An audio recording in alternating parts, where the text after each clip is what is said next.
but I remember being, because I knew Bruce because I was in the George Thies band. Oh, okay.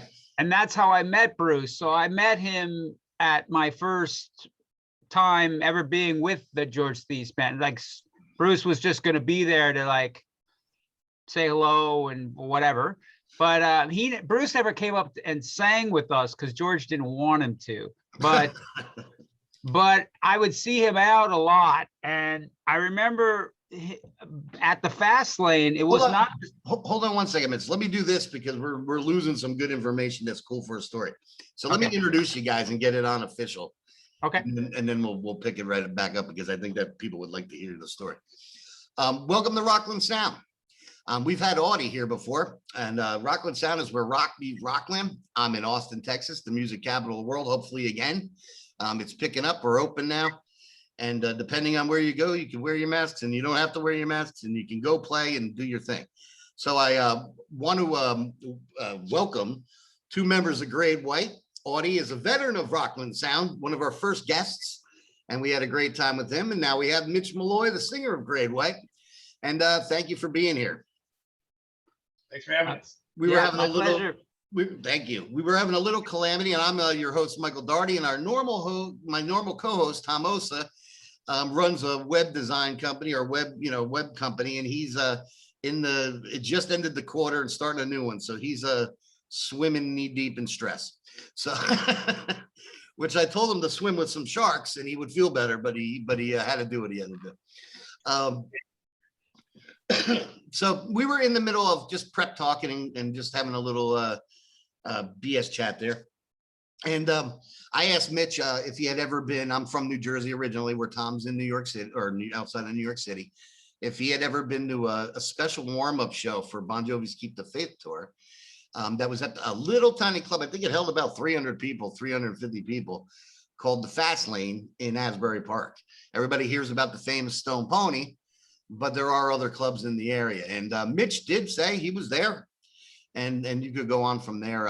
You were telling a little bit about Bruce being in the area, popping in on shows, and I saw. Yeah, well, a couple of things. Like in Asbury had the Fast Lane, and they had Club Xanadu and the Stone Pony. Those three clubs. Yep. And I used to play them all. Yeah, we heard about the Bon Jovi thing. I went with I think some guys in my band maybe. But I had met Bruce years prior because I was in a band called the George Thies Band, and Bruce used to be in a band. In fact, the first band Bruce was ever in was George's band called the Castiles, I think it was called. So yeah, that was a Bruce band, them together. Yeah, so Bruce was George's guitar player because George was the lead singer of that band. And then I was also played the same role as Bruce in the George Thies band. I was his guitar player, backup singer. Oh, that's right. Cool. Yeah, so that's how I met Bruce. I met him in the garage at rehearsal. Wow. You know? Yeah. So I used to see him all the time. And I think he was at that show but he had a cap pulled really low and he was sort of in disguise. Oh, He said hello to me in the club. He was on his way out, and he was like, he looked at me and said, "Hey." My buddy is gonna freak out, even though it's been however many years. Yeah, I'm pretty sure he was at that show. I know I saw him at the Fast Lane at a show, and I hardly ever went to the Fast Lane, so I think it was that show. It would make sense that he was there. It was packed, obviously. There's a funny story about that show for me. Was my buddy worked for like an easy listening radio station. If you remember WPAT. Yeah. It was Northern New Jersey, where it was like Simon and Garfunkel stuff and all that. He got tickets to see Tori Amos. So right when she was new. So we went down that night, the night before the Bon Jovi show, and we went and saw Tori Amos. I like a bozo, forget my wallet, right? Because we were just going to see the show and go home. We get in the car and we're right in that Red Bank. We were at the Count Basie Theater when we saw the show. So it's right where the radio stations start to change to the southern, more southern radio stations. So it goes on the radio. It says JB and the Wild Ones, October 1982. tomorrow night. And I caught it. I was like, wait a minute. They're coming out with a record. And Yeah. that's the fast, and it said Fast Lane. So I Yeah. said, that's John Bon Jovi. So Yeah. I said, that's Bon Jovi, the band. So we drove down there, like, what the hell? You want to drive down? We go down there and we're like, we'll take like half-hour shifts because there's like 3 or 4 people online. It took about Right. 5 minutes. The guy walked out, was like, do not open this envelope, come back at 3 o'clock in the afternoon. And so we were like, all right, cool. We couldn't get a room, which is until about 8 in the morning. So we slept in the car in the nicer side on, what is that, Deal or whatever that's right there? Yeah. Yeah. Deal. Yep. Because we didn't want to sleep in Asbury. That's where John and Richie live. Yeah, Rumson and all that kind of area. Rumson. Yeah. Mhm. Rumson is where they live. Yeah. Which is right next to Deal. Right. Yep. Yeah, that's right where the Atlantic Highlands start and all that. So Yep. we sleep in the car. We get a room at like 8 o'clock in the morning. My buddy was like, oh, he was a big camper. So he had everything stored in his car, like alarm clocks with batteries. So he sets the thing for like 2 o'clock in the afternoon. We go walking down. Now you must remember the crowd outside. MTV, Z100, the like blocks were lined with tens of thousands of people. I think some girl actually offered me like $800 for the envelope. And Wow. I was like, oh, but back then I was so hardcore and wanting to see the show that I was like, get out of here. But I'm sitting, there's a bowling alley next to it, next to the Fast Lane, right? Yep. So I go in there and I realize I don't have my wallet. And obviously it's a over 21 club, really, Right. So my buddy gives me his old expired ID. And he's like, we looked somewhat similar, except he was taller than me. And this is my thinner days. And so he's like, just hang out on the steps of the bowling alley. And then I'll go in like 20 minutes first, early. So then he goes in, no problem. I go in. The guy's like, come on now. And I was like, bro, it's me. He's like, it's not you. I was like, it's me. He's like, it's not you. It's me. So he starts asking me all the questions, like, what's your birthday? May 1st, 1971. I knew it all. Yeah. So he's like, nope. So I'm sitting on the thing. I'm like, well, at least I could probably sell the envelope back to the girl. If I'm going to miss out. The guy comes over. The guy comes over to me and he goes, look, if you admit it to me that it's not you, I'll let you in. And I was like, it's me. And he's like, you got balls. He's like, I'm going to let you in, but I'm going to make you wear a wristband for 18 and up. So you can't drink. But that's back in the day where I used to hand stamp you. So I pulled the wristband off. We licked our hands and did one of those, and the party went on. So we got around it. I don't remember any of that stuff. I guess I was on the guest list or something. I don't remember it being difficult to get in. So, but I do remember standing in there and, watching the show. But my takeaway from the show was when John said, where were all you people 20 years ago? Because he's playing the clubs and nobody would come and see him, I mean, we all started somewhere. We've all been through that. Yeah.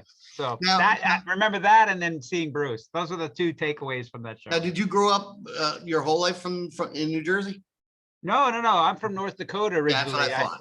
Yeah, I moved to New Jersey to, just to follow my dream to be close to New York, and took me about 8 years of, really working my butt off in the club circuit to get a deal. And, then I got a deal in New York on RCA and so on and so forth. And here I am in Great White. There you go. Look at that. Score! Nice, right? Yeah, you've traversed a few waves in different bands, no pun intended, or I did maybe intend the pun, but whatever. I think I landed in the perfect spot. I can't imagine being in a band that I fit better in and that I enjoy more than I do. You know what I mean? Like, it's perfect. Well, Audie and I have stayed friendly since the first time we spoke, and he noticed I just moved like a week ago or a week and a half ago, and I sent him some pictures of my new place. That's why it's like you see no pictures or anything on the walls yet. He did notice that Great White was on the TV. The picture. Right on. Yeah, so he caught it because I was sitting there listening to music, watching stuff with my wife, and I was watching some of the shows to talk to you guys. I think the live album that's out is amazing. And, I think you fit in very, very well. You definitely have enough of the older sound to keep it like legit and keep, your older Great White fans, which I'm one of them. I told Audie I saw them open up for Whitesnake back in the like Slip of the Tongue days, I think it was, right? and you have enough of you in there. Yeah. That it makes it fresh. And Thank you. I want to hear Thank some new music.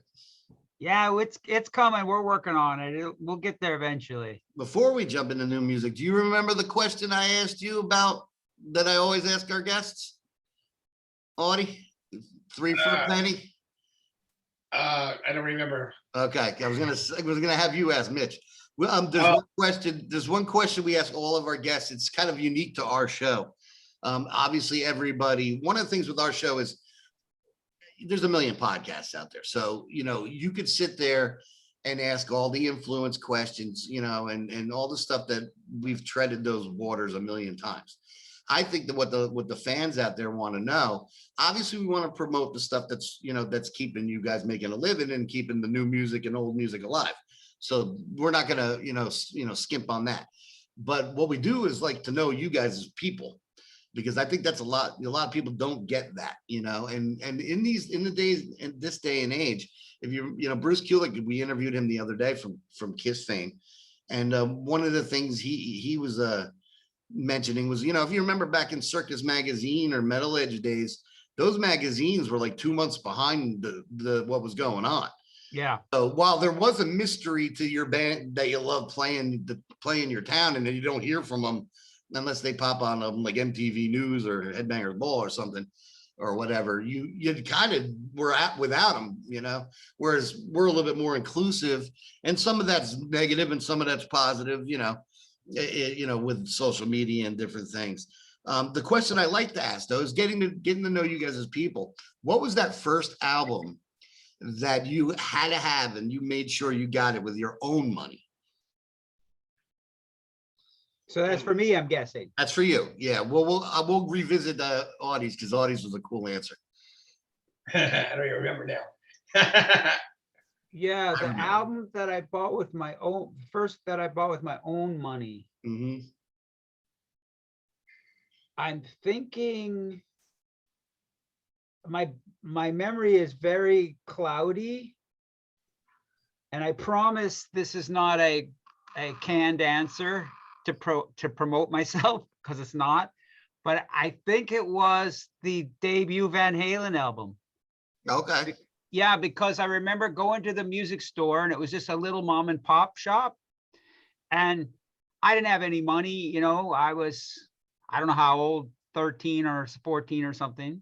And they had like a cutout bin. Mm-hmm. And I'm going through the cutout bin looking for something, whatever, just because that's the only ones I could afford.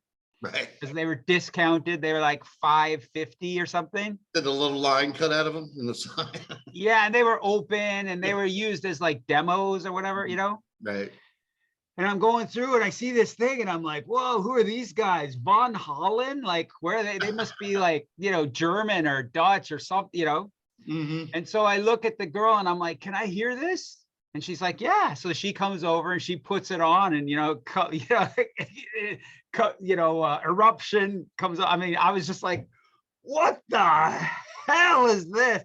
And so I was like, oh, I got to take this home. And then, yeah, I bought it and I had $5.50 or whatever it was. Yeah. Nice. Well, before I bought my own album, my own money, I had the same experience with you. There was if you remember, there's Pathmark in New Jersey as a grocery store. For being around, and they had the same kind of thing. It wasn't a used rack, but it was more like stuff that didn't sell right. Like maybe like a record guy or a record store let them have. And I walked by and the first 2 Van Halen albums were there for like $4 each. And my mother was not the one to let you get stuff easy.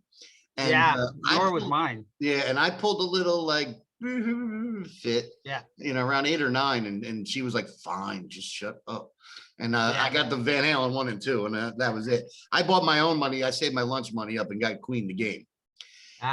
Because I used to be, big shot roller skating on the roller skating rink, and that was the big song at the time. Mm-hmm. But Audie's, you don't remember? You told me 12 for a penny, buddy. Yeah, right, from Columbia House. Yeah. Yeah. See, he I did that too. He beat us all. He spent a penny and got 12 cassettes. I joined that. I did that too. Yeah. Yeah, I did about 400 of them. Yeah, me too. Them all. I was sending them my aunts, my uncles, my Yeah. Yeah. You can send any address you want. They'll just send them to you. I was sending them my neighbor's house and waiting for the box. And then just I'll hold it for them. yeah. I used to do that with. Yeah, we had a WDHA radio. I worked there for a little while, but they had like a metal show on the weekends. Eddie Trunk hosted it for a long Yep. time. I remember. And then I think it was like the tour bus guys. And Yeah. I'm one of those people that just loves music. So I have all the stupid knowledge that everybody had, some people don't have. Like one of the good things is when Tom is here, if maybe Audie remembered, was Tom's more of the general music fan. So he's kind of like the type that he'll keep me on the tracks, because I like to go into the nooks and crannies of everything. So when you brought up Van Halen, I will be getting back into that one. But I used to be able to call up when they had like, they'd give the trivia out. And my aunt lived above us at one point. And so then there would be me, my mom, and everybody. So I would run around and I would be like, I'd win the first prize. And an hour later, there'd be tickets to a show. I'd have my mom call in and be like, that's the answer. And I'd run upstairs. My aunt's like 75 years old. And she's like, at one point, the guy called me back, right? Because he knew the first number was me. He actually called the number back near the end of the show. And he's like, dude, I'll just give you the tickets. You don't have to go through that much work. So I was like, all right, no problem. Sorry. He's like, let somebody else win for a change, because you can only win once a month. So I had to keep doing it. Like I had to keep to get everything I wanted. The best prize I won was Spinal Tap came back in the 90s. If you remember, they played like the Queen, Freddie Mercury tribute concert. And I win the grand prize. And they're like, you're going to get a calendar, a t-shirt, a couple albums. So when it comes in the mail, there's a box, and I opened it up, and it's a mini colander, like a spaghetti drainer. And it says, sorry, we fucked up the calendar, but you could drain your spaghetti with Spinal Tap. And I was like, all right, well, that's kind of funny. So Yeah. So now, have you met each other before you got into Great White? Like, not meaning obviously, for talking about getting in, meaning down the line and through the years. Well, the only time I don't even think I directly met Mitch was when Terry brought him up on stage to sing the chorus of Once Bitten, Twice Shy on one of the rock cruises. Yeah. And yeah, but I don't think I was formally introduced then either. I just go, hey, it's yeah, I said hi. I made it a point to say hi to all you guys, because I hadn't met you. I'd met Lardy and Mark at the studio, but you were gone. Okay. Yeah. So I was like, hey, I'm Mitch, whatever. 2 seconds we met. Yeah. So are you saying Terry dug his own fate by accident? Pretty much. Ooh. I guess, it just happened, things were happening anyways at that time. So yeah, it was good. It was good from what I hear, it wasn't just that. It was going to happen. So right, it's going to happen. So yeah. So timing once again plays well or not. Yeah. But obviously in the Great White side, it plays well. When we interviewed Audie now, Audie was going back talking about Van Halen. Audie was there when all playing shows with them, and getting bass drum pedals from Alex and stuff. So do you want to chime in anything on that so that we can lead up to maybe asking Mitch a couple questions about his more modern take on Van Halen? Well, I was in this band called the Sky People, and we did quite a few shows with Van Halen. We had a big following in our own right, as they did too, but we were two different kinds of styles of music. We were kind of like a space-aged Kiss with costumes and makeup and all this stuff. Weird music, and Van Halen was just, doing covers of their own version, making them their own, and releasing all these great, originals and stuff. And we were always disappointed, like, all right, we got this big show coming up. And shit, we got open for Van Halen. That sucks, because they had this huge following. We're trying to make our own. So it was like we're always under them doing this stuff. But, like I said, we did a show with them, my bass drum pedal broke, and I ended up borrowing it from Alex. I didn't even think to ask him, but he tapped me on the shoulder and told me I could use this, but not to break them. And I was like, oh, was all freaked out. I got Alex's pedals, you know. I hope I don't break them. Yeah. But yeah, they were, you know, a band that everybody loved to hate because they were so killer. You know, they're reinventing the cover tunes they're creating. They were actually playing them better than the actual studio recordings. You know, they were just really great like that and talented like that. And they had this. Isn't there some famous story, or maybe it's lore or whatever, but when they recorded the first album, they put "You Really Got Me" on it, and I think David said to the other guys in the band, "Don't you tell anybody that we recorded this." And Eddie had a couple drinks in him and told one of the guys in the band, Angel, and they went right out and recorded it. Oh, I didn't know about that. They tried to snake Van Halen, but apparently they didn't do that good of a job recording it. Okay. Version, so it didn't seem to matter anyway. Ace really tried that one on Kiss. He tried right when their album came out in 1990, Hot in the Shade. He had his solo album right out before it, and he knew that they were going to do the song, which Paul wrote, called "Hide Your Heart." And Ace goes and throws it out, and Gene was like, "Don't put that song out there." And he released it as a single, but it didn't seem to affect anything. Now, since we interviewed you about a lot of the Van Halen stuff, I do have a couple questions about you, about the way, like with touring. So you were there from, the older days, So as you're building up steam and the albums are going and starting to become more successful, are there any certain moments that are the trigger moments, like where you're just like, there's stepping stones to feeling like you made it? Are there any certain peaks there that, starting off where if you look back now, you might not have thought it was a big, huge moment because of the experience now, but back in the beginning, you went, "Oh, I'm here." You're asking me? Yeah.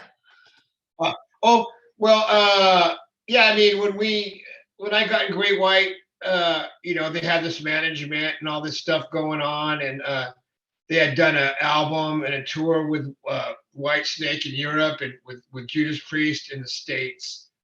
And they did that one record, the black one, and I guess it didn't sell a whole lot of copies.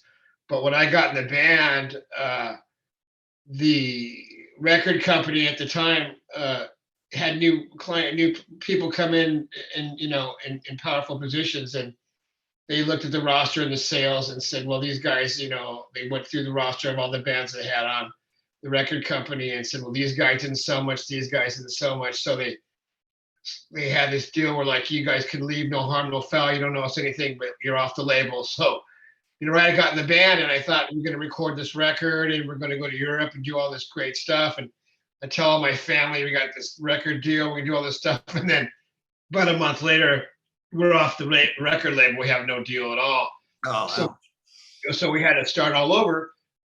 And so our manager went and tried to get all these different companies and let them know we're available to sign a contract. And everybody's going, well, thanks, but no thanks.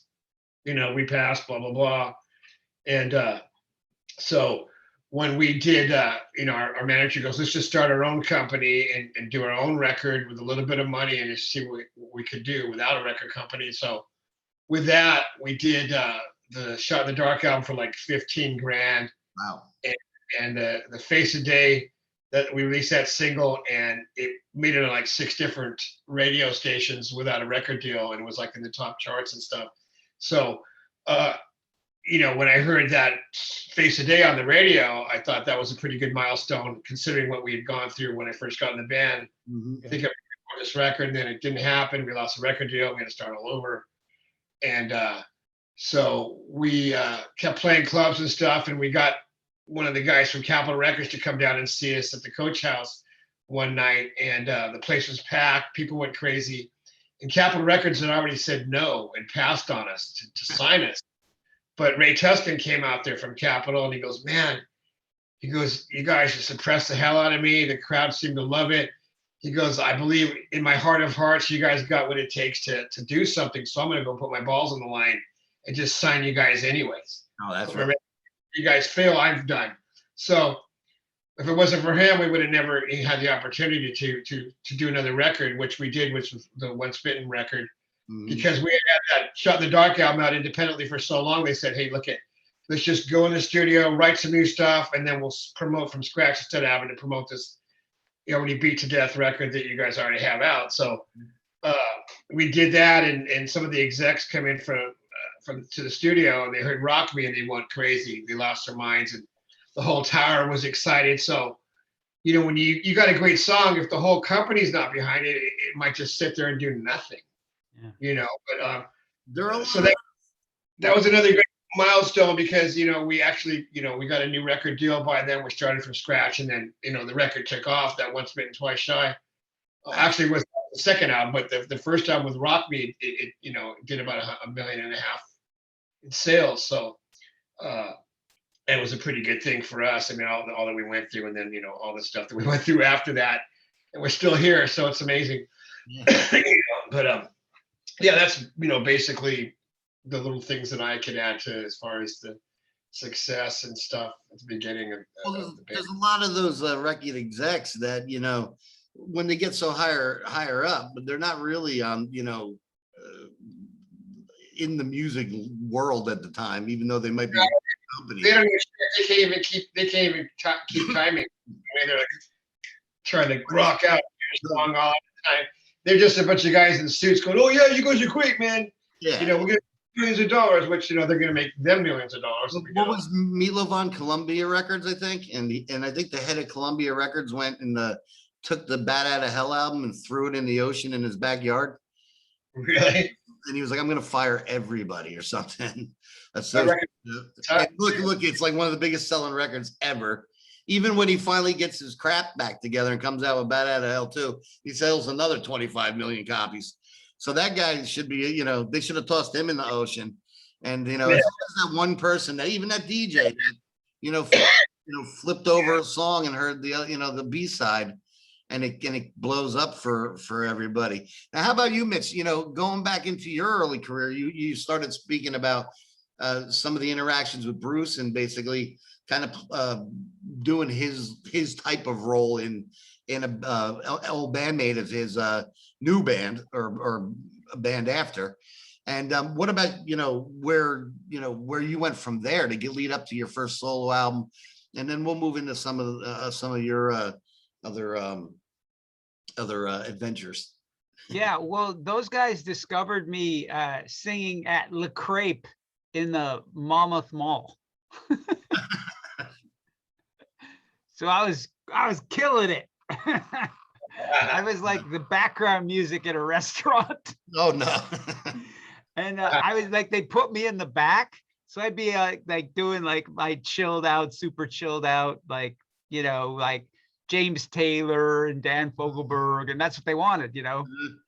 And I was pretty good at that.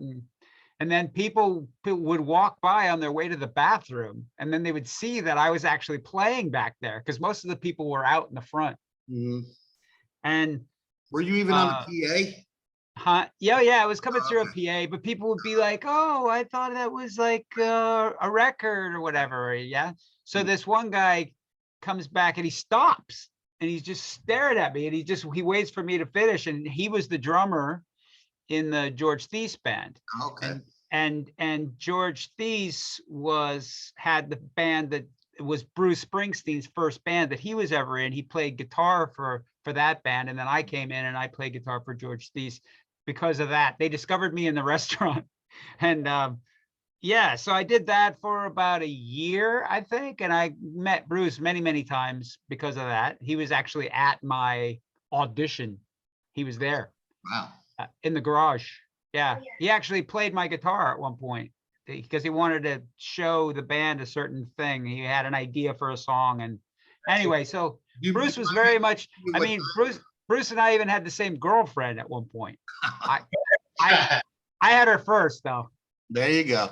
Now, Can I ask you what time range that was? You could, and I probably won't be able to answer it, but it was probably 1980, I'm thinking 83. Oh, okay. 82, 3, 4. Because I knew he had to be considered older than you, Bruce. So. Oh, he's older than me for sure.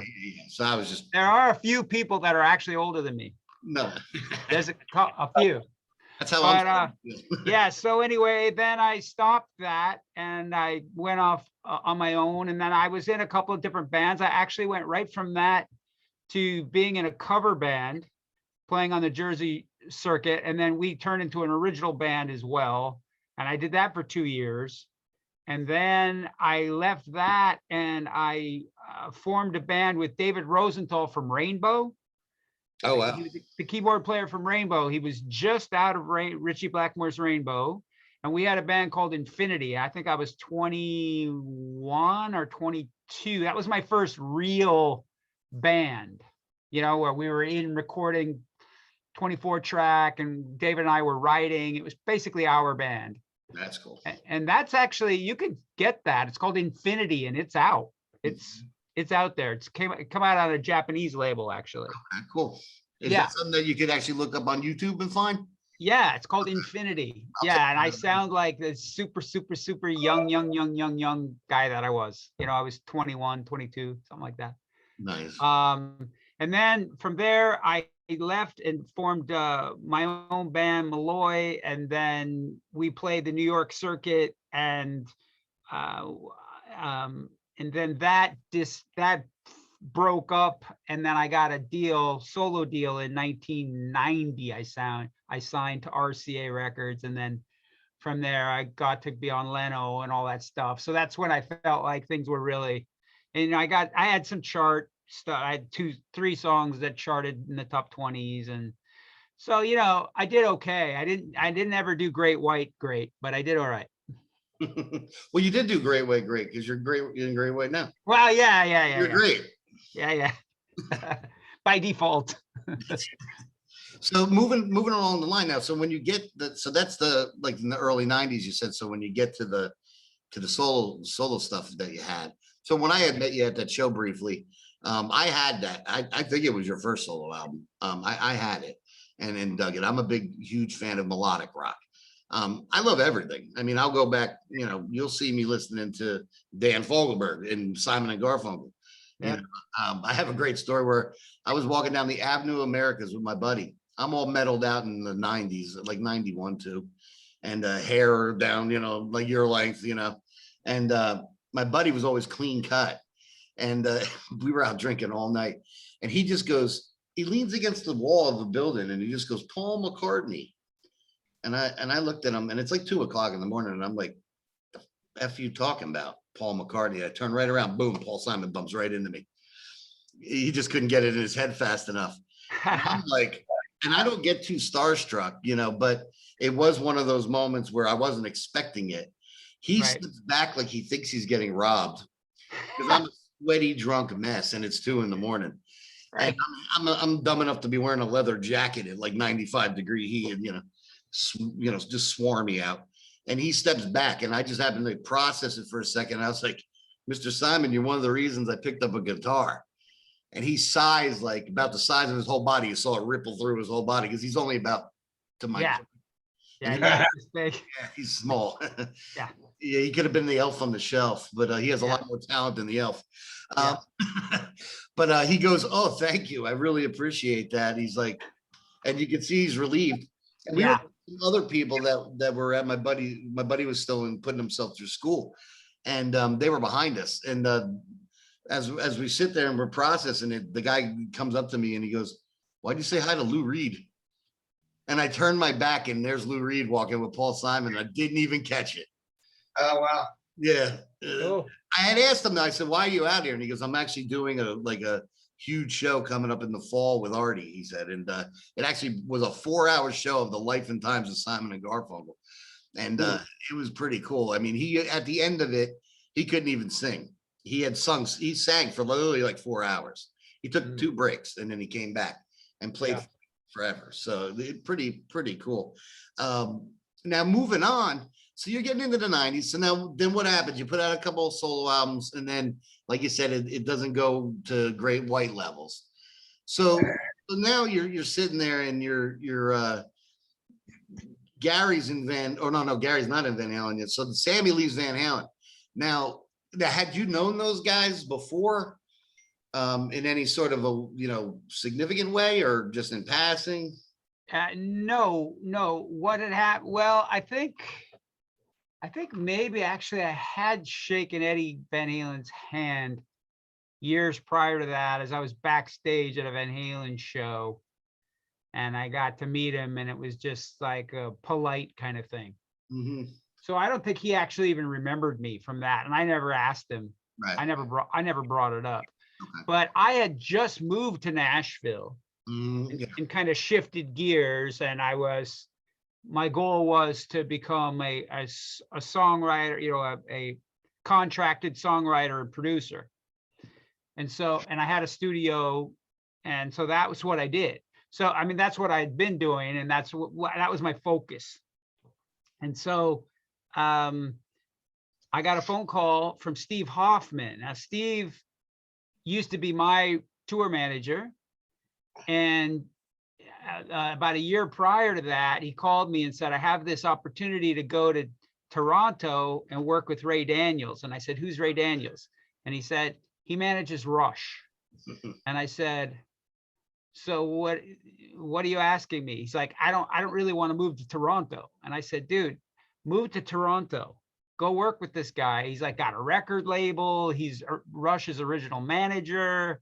I was like, go. What, he didn't want to leave New York. So anyway, he ended up going.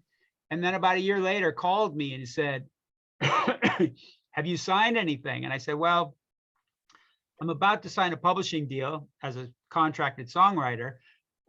And Curve Records is interested in signing me as an artist. Mhm. And he's like, don't sign anything. And I'm like, okay, and why should I not sign anything?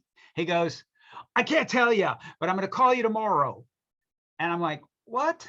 And he goes, well, are you sitting down? And I'm like, no, but I will. So I sit down and he's like, okay, don't say anything. I'm like, yeah. He's like, you're going to be the next singer of Van Halen. And I'm like, what? My response is like, are you high? Mhm. He goes, no, we're managing them now, and you're the perfect guy. And I told Ray about you, and he loves you, and blah, blah, blah, blah, blah. And Ed loves you, and it's all right. I'm like, what? And what helped you? And speaking of Ray Daniels, what helped you in that gig was Sammy hated them because their previous manager passed away. Yeah. So Yes. Ray was just on Sammy all the time about, you're getting too old to like throw bras and put them on your mic stand. And Sammy was like, I'm gonna do what I want. So Yeah, well, yeah, Sammy does what he wants. That's why people love Sammy, because he's still here. real. He's so real. He just does whatever he wants, Mhm. which is cool, But yeah, so that's how that went down. And then I went on vacation with my girlfriend, full knowing that when I got back, I was going to go see Van Halen. And when I got back, he had left me 3 answering machine messages. This is back when we used to have answering machines and there were no cell phones. Yeah. Right. So he had left 3 answering machine messages, which I saved, which I still have. That's cool.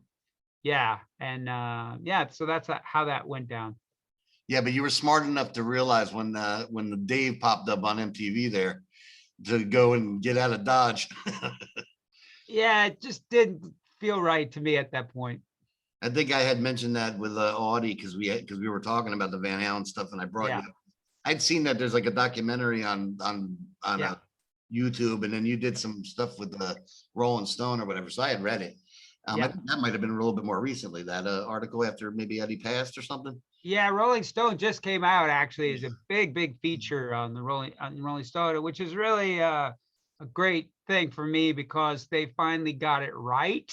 Like they really listened to me, and they did tons of research, and they interviewed everybody, and then they spoke to me 3 times at least, maybe 4 times. Wow. Like the guy was super thorough. Brian is a really great journalist, and I was lucky to have somebody that good doing it. That's cool. That's great.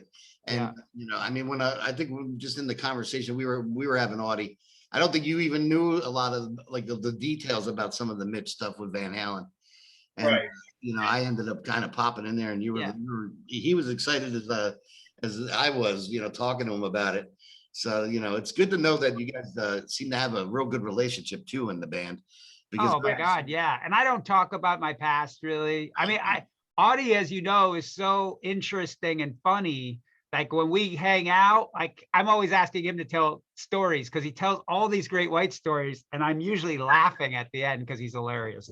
Oh no. I'm crying, laughing so hard.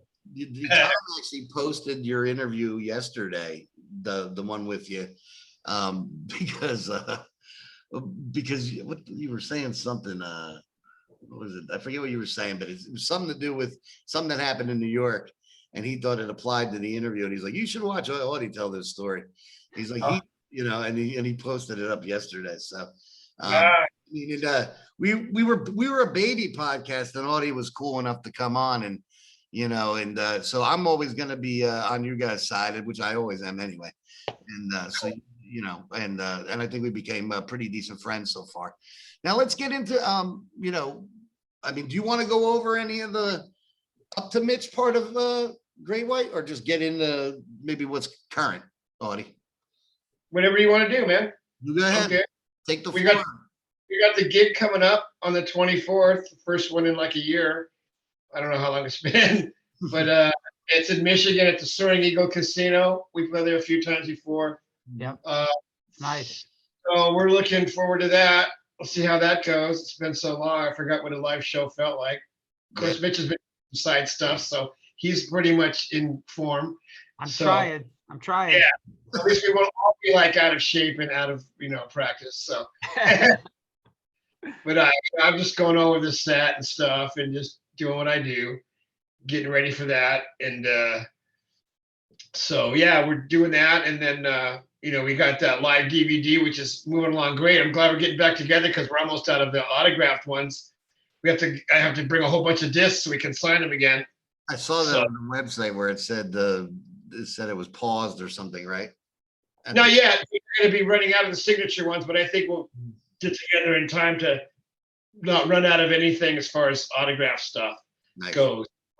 And what else? Oh yeah, I got this old van, this old '73 Dodge van. I don't know if I told you.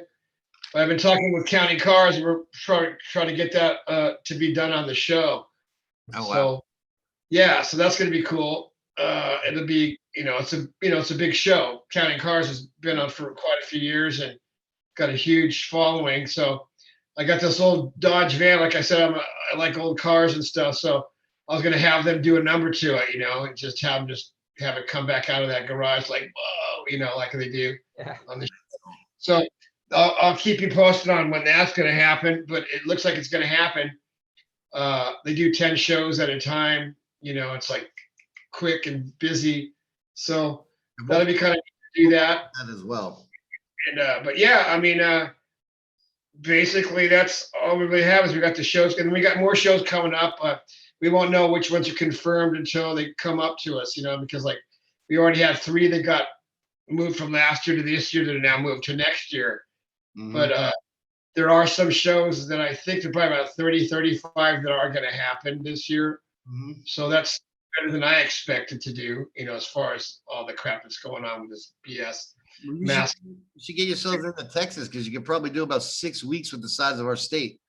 Yeah, and every man in the world's trying to book there at once. I'm sure there's a traffic jam of bookings going on in Texas. I was talking to somebody the other day.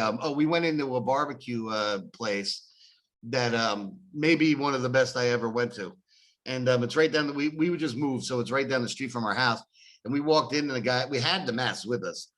Even though we're technically 100% open, it's really up to the owners of the businesses. Yeah. Some don't care and some do. It seems to be the more chain places like Walmart care. It's dangerous walking in, but as soon as you sit down, it's safe. Get your mask on. It's magic. It's like magic. That's right. And if you get that poisonous vaccination, you have to wear 2 masks after that. Mm-hmm. Yeah. For that crap, you know what I mean? Yeah, I don't. And your skin might peel off. Did you see the picture of that guy's on his legs? His skin peeled off his legs. People getting blood clots, Bell's palsy, passing out, dying. I mean, I don't know if I want to. What is in the vaccine? Well, if you look it up, there's a lot. Oh, go look at some of the ingredients. You'll be squeamish if you look at them. RNA is the first ingredient. If you look up what RNA is, it attaches itself to your DNA and it makes it, you can manipulate it. Perfect. That's what we all need. Yeah, and let's alter the moods of these people. Let's give them all. I don't know if I mentioned it to Mitch before, but Audie before, but I worked in a pharmacy for years. So, part of the thing is, and when I left the initial one, I went and worked in another one. And when I first started working there, basically warned me, like, for the first 2 months you're here, you get sick all the time because you're around the germs that are around. And then I don't think I've gotten sick in 20 plus years, other than once I moved to Texas, I got allergies because you just can't escape them here. And, they're just brutal. And, I got the flu twice and bronchitis enough that I think I ended up in I was like a bubble boy in the oxygen in the first 6 weeks of the pharmacy I worked there. But then they were like, don't ever try to call out unless it's like a planned vacation or you're having a baby or, it's some, getting married or something, because you're not sick, so they knew that, Mother Nature will work its magic on you if you have a decent immune system. Yeah. Sure. I'm still pretty good, I get, even with the allergies here, I'll get congested a little bit, but the second year we were here, it kicked my ass so bad that I honestly turned to my wife and went, I think I have cancer. And I meant it. And she was like, you're an idiot. And I was like, no, I feel that bad. And we took a trip to Mexico. We go every April. So we're actually going next Friday. And once I got out of the climate and into a different climate, it went away. And the next year it tried to sneak up on me. And I think my body even beat it there. So I'm going to stick with nature. Did that happen to you, Mitch, moving from Tennessee? Yeah, I was so sick in Nashville, I actually had to leave. So I knew I had to get to a salt air community, because the iodine that's in salt air is really, really good for you. And every time I would go to the salt air place, I would feel better. Yeah. Well, so I thought I need to move to that. So that's why I did it. And I live where I live now because of that.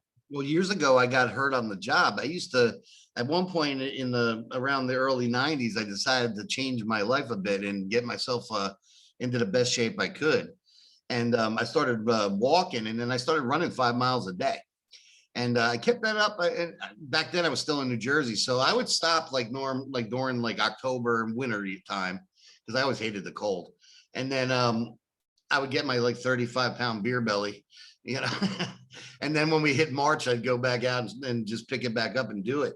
And then I got hurt working on a job for Walmart.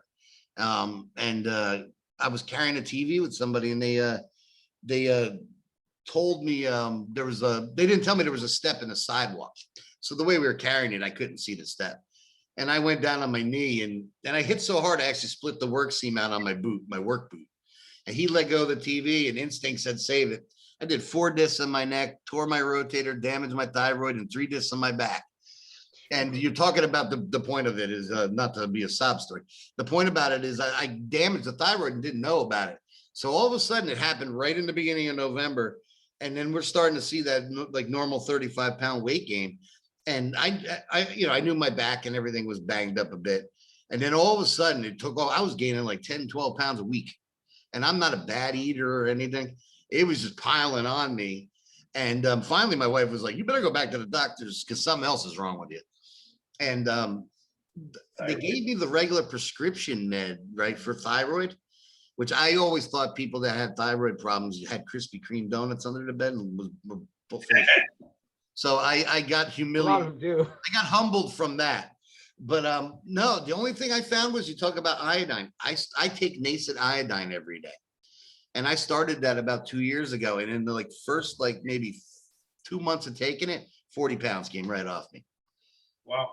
Because your body needs it. That's why if you look at the coasts, people are smarter on the coast because they had it was in fish and in seafood.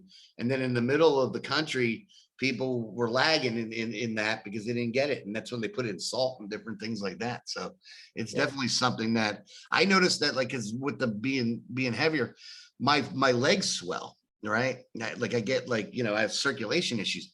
And whenever I go in, the place we go to is in Riviera Maya, Mexico. The pool is actually salt water from the ocean across the road. The beach is right there, and my legs go, everything in my body goes back to normal, as far as what you can do that quickly.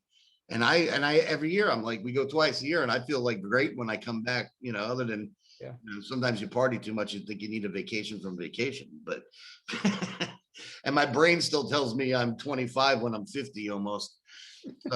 But hey, twice a year ain't gonna kill us. So now the shows that you have now, any plans on maybe getting together and making a record? Yeah, we plan on doing that, but we've just been so locked down, and some of the guys are more scared than others. So, Oh yeah, okay. Waiting it out. Well, it is a personal thing to different people. I mean, that little like chuckle laugh thing we all three of us had there's gonna be somebody gets triggered by it. But at this point, all I say to people like that is do what you feel is comfortable. Yeah. I mean, I hate the mask personally. If I didn't have to wear it, I wouldn't wear it, because you're wearing yours, and if you think I can't get to the store without it, so I have to wear it. But as soon as I get out that door, it's off my face immediately. And everybody's doing that they don't even hit the door, and it's off them. So if masks are so safe, then you wear your mask, and then I won't wear mine. I'm not sick anyway, so how am I going to get you sick? Yeah. It's just the But then they talk about health stuff. When you're exhaling carbon dioxide and breathing it back into your body and lowering your oxygen level, it's not going to do good things to your immune system. No, it's messing you up. It's making you weaker, and then, sanitizing up every 5 seconds. It's like, that's bad for you. It goes away. It's like, boom, you're going to get hit by the first little thing and be sick as a dog. It's, yeah. I ever since the pandemic, even coming back for some shows, I think it was even out, and I had people coughing next to me the whole time, and a couple of the guys might have already gotten it before we even knew we had it. I've never really social distance. I never refrained from hugging and shaking and all that stuff that normal people do. I've been to different places. I've been to parties. I've been to gatherings. I had my 87-year-old dad come over here every weekend to have lunch. I mean, we're fine. I mean, I have a couple of friends that got it. They goes, it's just like a flu. It's just the cold, man. Well, it's just a different meaning. I'll tell you something funny, and you guys do what you want with this information, but I went and decided to research, because I love facts and history. So I went into Texas's CDC version of the CDC, and I went, let's look at the last 5 years of the flu. So there's about 30-something million people, about 30 million people in Texas. So in 2019, there was 9,000 plus deaths of the flu, and about 35,000 cases. How many deaths do you think there were in 2020? Yep, Mitch got it. None. So if you really think these numbers are all the COVID numbers, it's not. It's something that's been around 70 years that we can't kill with their vaccine that comes out every year. Just miraculously went, I don't like it. That virus got scared of the other virus and took off. Yeah, it's all gone now.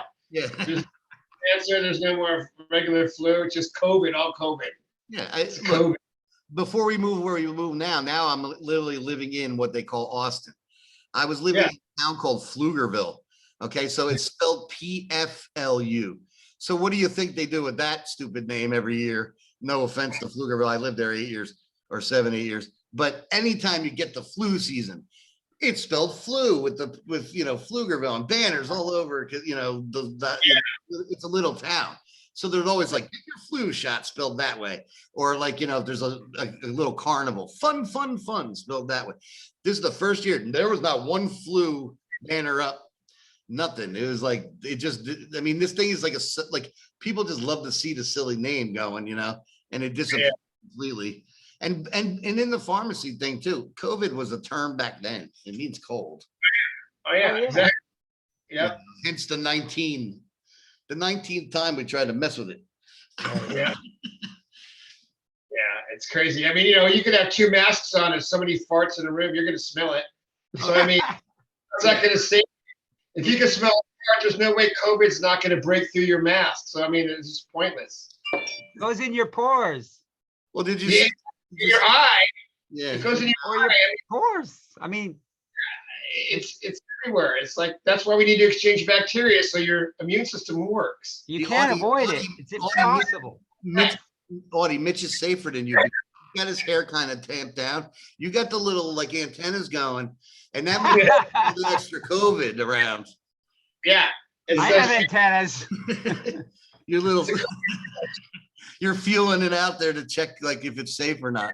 Go away over there. It's That's safe for Yeah.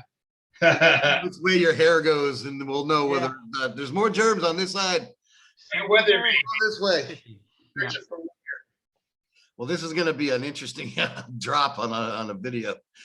Yeah. You get all kinds of feedback. Food feels good, man. COVID's real. Well, the funny thing is when we Hey, it's definitely real. no, Real. that's what I said. But I mean, the average Joe, the average healthy Joe is not going to die from it. You're going to get sick like a No. cold and recover. I mean, back when before they had the vaccines, like, oh, you got the symptoms, stay home for 14 days, and then you're fine. Mhm. Yeah, and Right. now you got facts talking about we have to wear hats, goggles, swimsuits, gloves, All the people that are scared, the sheeple. It's funny. There's like I think about between 600,000 to 800,000 people every year die of like heart disease, and Yeah. but there's no bacon pandemic. So I mean, if you're really trying to worry about numbers, but for the sake of numbers, I think we're looking about trying to maybe get people. I'll make this one controversial for maybe teach somebody to kind of do what we want, more or less than try to teach them how to heal. Sure. You repeat some over and over and over enough, people tend to believe it. But Yeah. one little thing when we started this, it was about, because we're both musicians, Tom and I, and it was about, trying to help bands that we love and our own music coming too. I have a home studio and I'm starting to flesh out some newer stuff, and the passion kind of came back from talking to you guys. Which I appreciate, and we weren't going to do any politics stuff, but every now and then, or get into it, because everybody's been bombarded with it, Yeah. It was an election year, no less, too. But when we got into we interviewed Lips from Anvil, and he's actually, I've become a really good friend. He texts me like every other day, and he's got some really interesting outlooks on this stuff, along probably the line of the conversation we could have if we weren't in front of everybody. But he gets near the end and he asks us about who he voted for and things. And you see me and Tom start to school, like to kind of like move around in chairs, because we don't want to get it yet. We don't want to, everybody can have whatever opinion they want. We want you to come in and feel comfortable. So, Sure. So I mean, the full disclosure in this, look, if you feel good with the mask on and you want to get your vaccine, hey, go ahead, You live, that's the whole point of freedom, like that job. If somebody owns a business and they want to keep the mask thing going, I'll go to the barbecue joint that said I didn't need it. When I walked in the door, he was like, you don't need that. And we were like, this will be a place we'll be back too often, so, whatever. But I'll leave it there for RocklandSound's words on that subject. So anything else you guys want to get in that I may have missed or anything? No. I think we covered a lot of cool stuff. I mean, unless you, Mitch, have something. Well, Yeah. I just wanted to say how excited I am that that Sirius XM Hair Nation is playing our live concert CD, Cool. DVD, music, and they asked for more. And yeah, Cool. I mean, I find that hard to believe and really exciting. And I'm really, I have a Sirius XM. What channel is that? Hair Nation. Hair Nation? Okay. They're playing it every day. They're playing Oh. different. Yeah, it's No, like no, I've amazing. heard it on there. I'm talking Yeah. about where they're going to play the full concert or like a Oh. feature or I they're don't just know if playing. there's any plans for that, but they asked for, because I mixed the stuff and everything. So Uh-huh.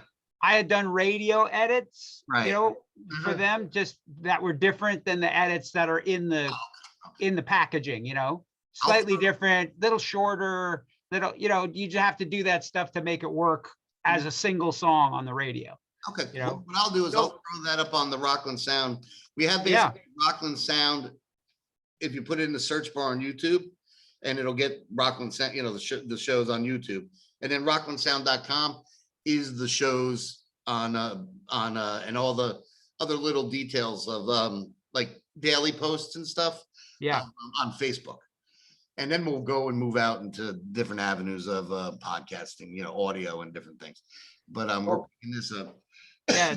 I mean, basically, we just want to thank Hair Nation for doing that. I mean, I never saw that coming. I didn't expect them to do that. And it's amazing because they're playing me in gray white, which is amazing. And For I'll me, throw it's a little amazing. tag about that on RocklandSound.com. Yeah. Get it out there. Audie, if you have any flyers or anything that are special that aren't on the website, or you, Mitch, you have my email too now that I sent the Zoom link over to you. If you want to send me any of that, I'll put that up on RocklandSound.com as well and promote the shows. And That's cool. Like I said, we have shows, but I don't know which ones are confirmed. yeah, And you get them like, okay, this one's going to happen, or then 2 weeks later, and that's not going to happen, or it's going to be moved to next year. And then this one that wasn't going to happen, now it's going to happen. So I don't know. I mean, I could give you them as I get them, but I don't have any, like, I just have this one. And I know we got more coming, but I can't go, here's 10. yeah, I'm not no, sure. no. Just do them one at a time if you have to. It takes me 30 seconds to put it up on Facebook for you. That's cool. Appreciate that. Throw it up on Instagram and Twitter and everything. Yeah. And if I could just add one more thing. Add all you want. Well, you know, most people probably don't have Sirius XM, Right. right? So they've never heard the live Great White. So if they want to hear it, maybe they call their FM station that plays Great White and ask them to play the live Great White. Absolutely. Yeah. That would help us. That would help us, you know? That's a great idea as well. Do it old school. Get on your phone and make them play it. Yep. Exactly. That's still a tried and true way of getting the music out there still. So Yeah, it's about the people, right? Absolutely. that's right. Yeah. What the people want. Yeah. All right. Well, guys, I appreciated your time. Audie, thank you for being on again. Thanks for having me. We'll have more of you back soon. And as it gets bigger and bigger and live shows become more and more, maybe I can come down there. You guys shake a hand or two, have a beer, whatever, and cover the show for you. Yeah.